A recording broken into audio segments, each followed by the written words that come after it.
Mike Bloomberg made his race official. He released a launch video. We're not going to show the video because it's boring and it's exactly what you'd expect, so I'm not going to bother. But there is an angle to this story that I find fascinating that I wanted to discuss further. We touched on it briefly earlier. CNBC says Mike Bloomberg is buying at least $31 million in TV ads ahead of potential 2020 run. Billionaire Mike Bloomberg is putting up a $31 million ad buy as he prepares to enter the 2020 Democratic primary. It's the latest move by the billionaire and his team in the build-up to his likely run for the Democratic nomination for president. Bloomberg's team has previously said he plans to spend over $100 million if he runs. I've heard estimates as high as $1 or $2 billion that he's willing to spend. Now, he made this whole big deal of, I'm not accepting any donations from anybody. Yeah, we know, because nobody was offering. Nobody wants to donate to you. So, yeah. But he's decided, I'll do it all on my own here. And it is a brazen attempt to buy the Democratic nomination. He's not even participating in the first 4 contests. He's hopping in and going straight to Super Tuesday. By the way, my theory as to why he's doing that is, if this flops, which it will, but he'll turn around and say, I would have won, but I didn't jump in early enough in Super Tuesday. I should have done the New Hampshire and Iowa. If I did that, I probably would have won. He's giving himself a little out to save his billionaire ego, his very fragile billionaire ego. Now, a poll was done recently, and apparently only 19% of Democrats said they want him to run. Let me be clear. That's not 19% of Democrats support him. No.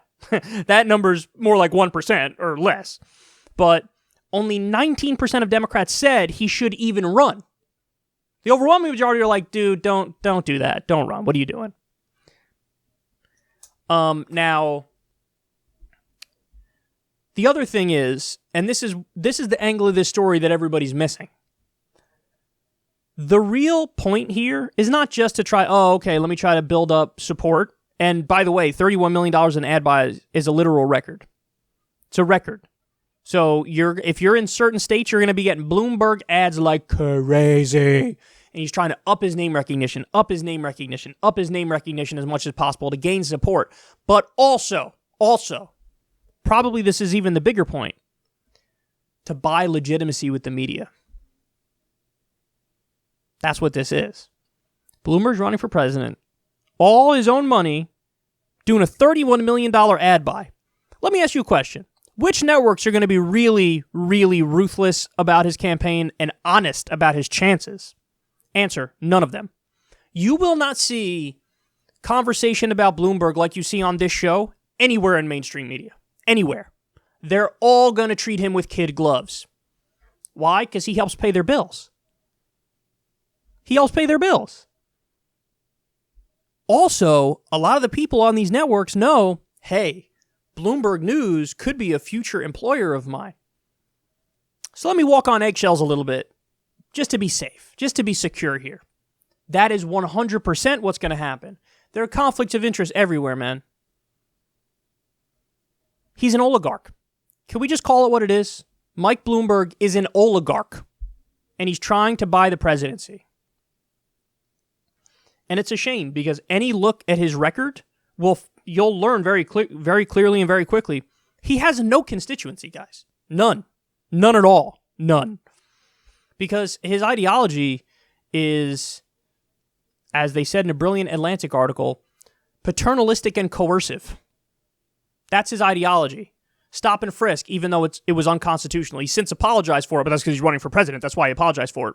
His entire time in office, they did stop and frisk in New York City, harassing members of the minority community, even though it's illegal and unconstitutional, and 99% of the time they found absolutely nothing. That's one thing he's in favor of. Banning the big gulps. That's another thing that's a giant part of his ideology. I just learned the other day, he banned bagel stores from donating bagels to homeless people when he was mayor. This guy is a textbook authoritarian in many ways. He wants to get the government involved in your life in all the ways the government shouldn't be involved in your life. And he doesn't want the government involved in your life in all the ways that they should be involved. For example, he's against Medicare for all. He's not in favor of a living wage. He will not be treated like the joke he is, because he's buying legitimacy, because he has the money. The only reason he's getting any conversation at all is because he's a billionaire. That's it.